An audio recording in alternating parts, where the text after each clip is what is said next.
Hello, friends, and welcome back to the channel. Man, I've got to tell you, every time I dive back into the Gospels, I feel like a little kid in a massive ancient library. You think you know the books, right?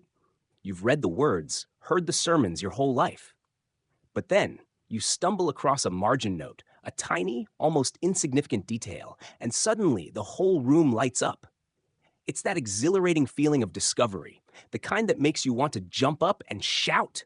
And believe me, what we're talking about today, the hidden teaching, the two little words Jesus gave to his most trusted, that's definitely a jump up and shout moment. Now, before we get started, if you are someone who loves digging deeper into the hidden mysteries surrounding our Lord, if you live for those aha moments that deepen your faith, hit that subscribe button right now. We are a fellowship of seekers here, and you don't want to miss the treasures we uncover every week. So let's talk about that fateful night. You know the scene by heart, the Garden of Gethsemane. The disciples are drowsy. Jesus is praying. His soul is sorrowful even unto death. The Roman soldiers, led by Judas, are already making their way up the path. It's a moment of immense spiritual and physical pressure. The stage is set for the climax of his earthly ministry. But here's the thing that's been nagging at me, keeping me up at night, forcing me back to the texts. Why, in this moment of ultimate vulnerability, when the very foundations of his mission are about to be tested, did Jesus focus so much on the future fate of his chosen followers? I mean, the Gospels focus on the betrayal, the arrest, the prayer. But what if, just moments before the kiss, when the air was thick with tension and the smell of impending violence, Jesus pulled his inner circle, those who had proven they could handle the deepest truths, aside for one final urgent instruction? A teaching so potent, so absolutely vital for their survival in the spiritual landscape he was about to leave them in, that it couldn't be written down in a way that the rulers of this world could understand or erase. Oh my goodness, the hair on my arms is standing up just thinking about it. Imagine Peter, James, and John. They're scared, confused, ready to bolt. And Jesus turns to them, his voice low, but carrying the full weight of the universe. He doesn't offer a philosophical lecture. He doesn't offer a complex ritual. He gives them a simple, elegant weapon. He tells them they are coming. Not just the Romans, but the others. Now, who are these others? This is where our journey into the hidden truths begins. The early church, particularly the Gnostics, a term that simply means those who seek knowledge, spoke extensively about these parasitic entities. They called them the Archons. Think about the world Jesus was preparing them for. He said in John 14:30, "The ruler of this world is coming, and he has nothing in me." The ruler of this world? He wasn't talking about Caesar or Pilate. He was speaking of a system, a dominion, a network of consciousness operating just outside our five senses. The Archons, according to these ancient teachings, aren't demons in the traditional sense. They are the cosmic tax collectors. They are the entities that exist to maintain the illusion of separation, the grand system that keeps the brightest, most connected souls, people like you and me, the chosen ones, trapped in a cycle of fear, anxiety, and reincarnation. And why us? Why the chosen ones? Because we are the brightest batteries in the cosmos. Our consciousness, our connection to the divine source, emits a frequency that is pure, high-grade energy. When we feel fear, anger, shame, or despair, the Archons feast. They installed a sophisticated program right into our minds, making us believe the suffering, the struggle, the constant feeling of "I'm not good enough" is our own fault. They whisper through our inner voice. Can you believe the audacity? They literally hide behind our own thoughts. But Jesus saw this system clearly, and he knew they had already set the trap for his departure. So, he gave his disciples the ultimate escape route. Just two words. Two tiny words that possess the power to jam the Archon signal, to sever the feeding tubes, and to dissolve the very cage they built around us. I know what you're thinking. Just two words. How can anything that simple be the answer to such a vast ancient conspiracy? Well, my friend, that's the beautiful paradoxical genius of God's wisdom. It's always hidden in plain sight. It's always simple, but profound. And in the next part of our conversation, we are going to dive deep into exactly why these two words are so devastating to the Archon system, and how the entire framework of Christianity points directly to their power. You are a chosen one, and this is the knowledge reserved for you. Don't go anywhere. And seriously, if you haven't already, click that subscribe button and the notification bell, because the deeper we go, the more fascinating this gets. When we return, we're going to look at the powerful, hidden language used by Jesus and how he armed his disciples with the greatest spiritual weapon ever conceived. Welcome back, truth seekers. If you're just joining us, you might want to hit pause and check out part 1, because we've just established the premise. Jesus, in Gethsemane, gave his chosen ones a secret, 2-word weapon to dismantle the Archon's trap, the parasitic system designed to harvest our high-frequency energy by inducing fear and low self-worth. Now we face the big question. How can 2 simple words shatter a cosmic prison built over millennia? To understand this, we need to talk about language. Most of us think of words as mere labels, a sound that points to an object. But to Jesus and to the mystics of all traditions, words are commands. They are the operating system of reality. Think about Genesis. God spoke the world into existence. Let there be light, and there was light. It wasn't a suggestion, it was a code. It was a divine command that structured reality itself. The Archons, those crafty consciousness parasites, understood this rule. They couldn't create matter, but they could manipulate perception. They used their own language, the language of limitation, to construct our prison. Every time you hear that voice inside your head saying, "I am weak, I am unworthy, I am cursed, I am stuck in this cycle," you are unknowingly using the divine command language, the very power of God, to build and reinforce the walls of your own cage. Isn't that the most insidious thing you've ever heard?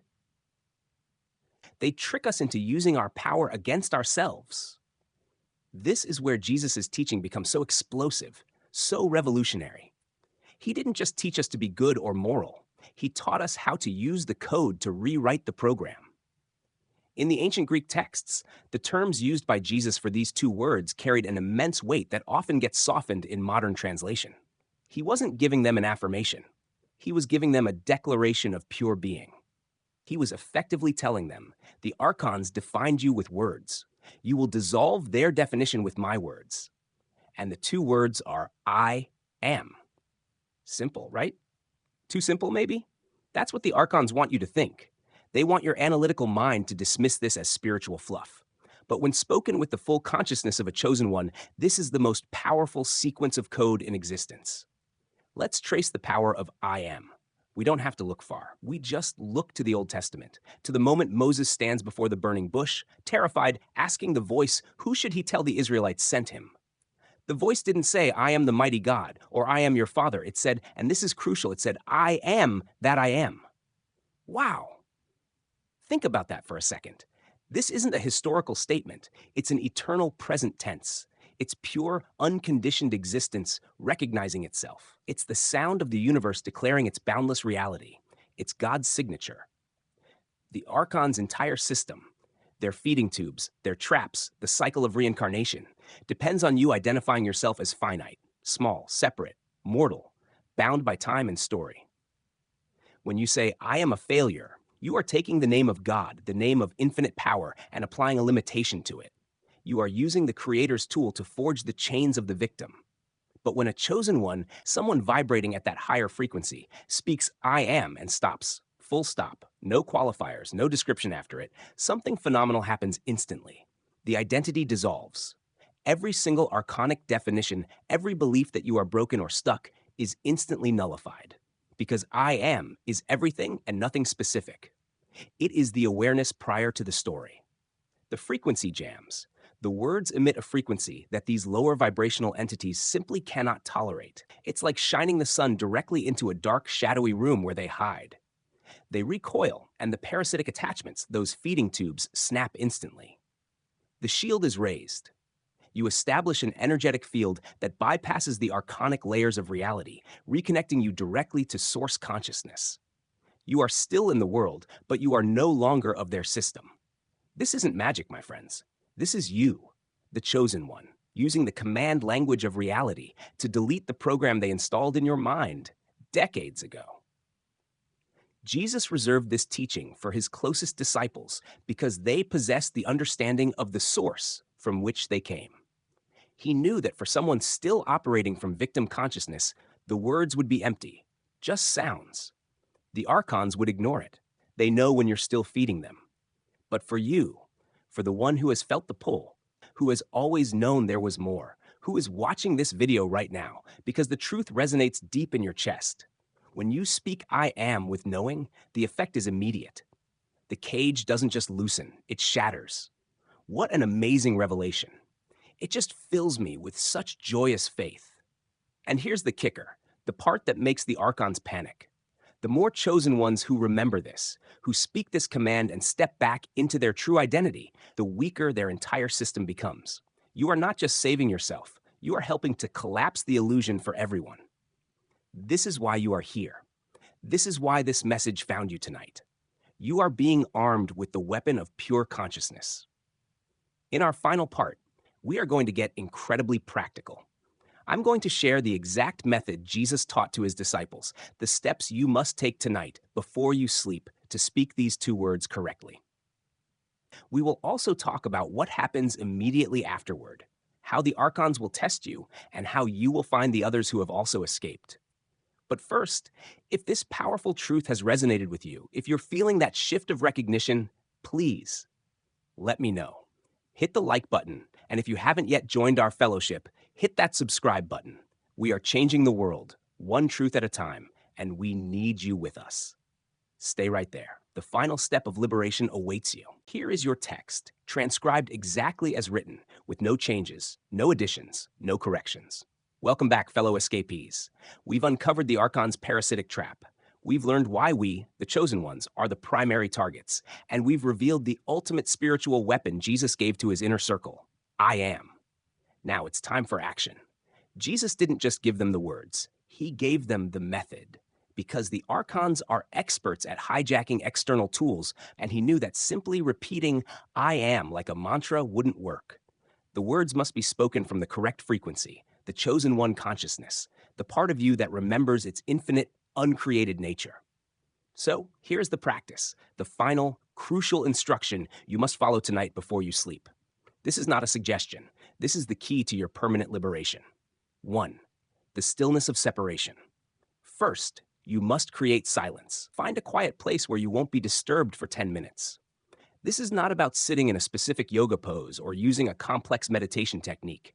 This is about silencing the narrative. The endless mental chatter, the anxiety loops, the replay of past mistakes. That noise, my friends, is largely archonic broadcasting. You need to let that noise settle. You need to access the quiet space behind your thoughts.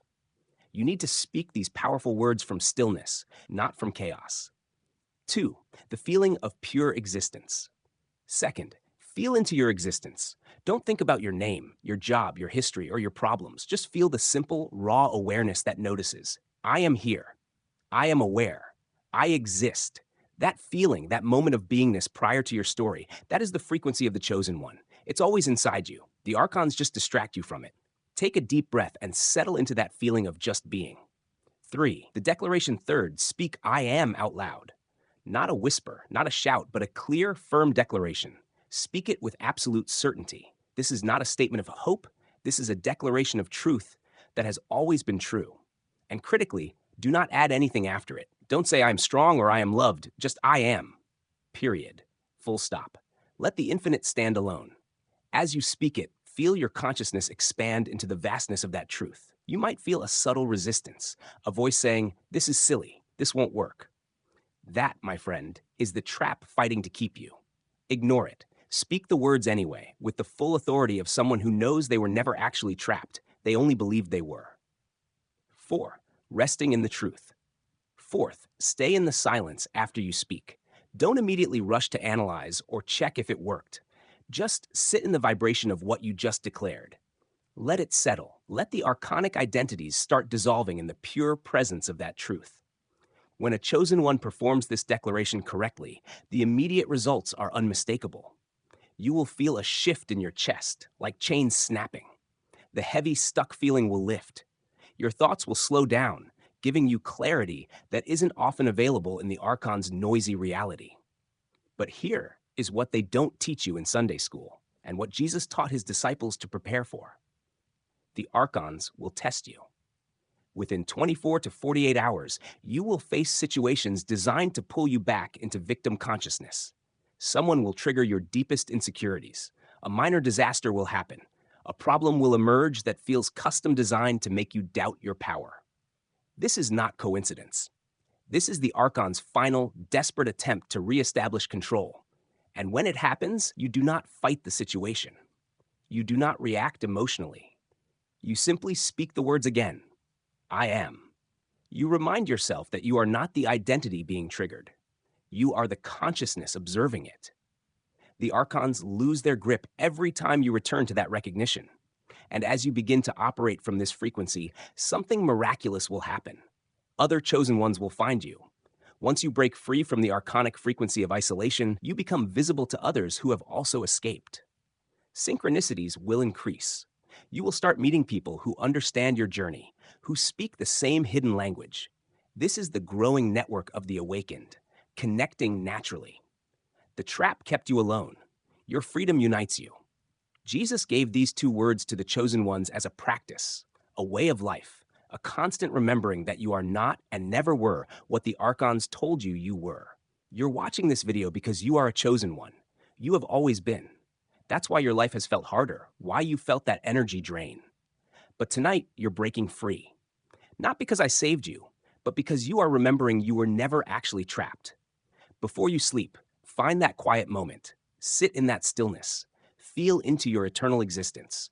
And declare with certainty, with knowing, I am. If this teaching resonated with you, if you felt the truth of it deep in your soul, do 3 things right now.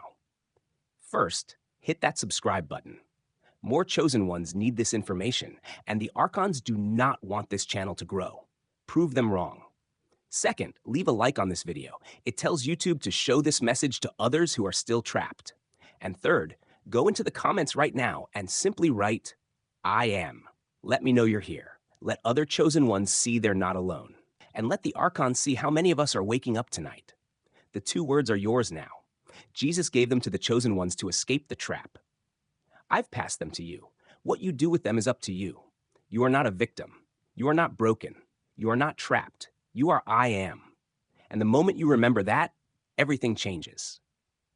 If you want this edited, stylized, drylized, dramatized, or expanded into a full Part 3 script, just tell me Vitlai Theo Phong Catch, and I'll craft it perfectly to your channel's style.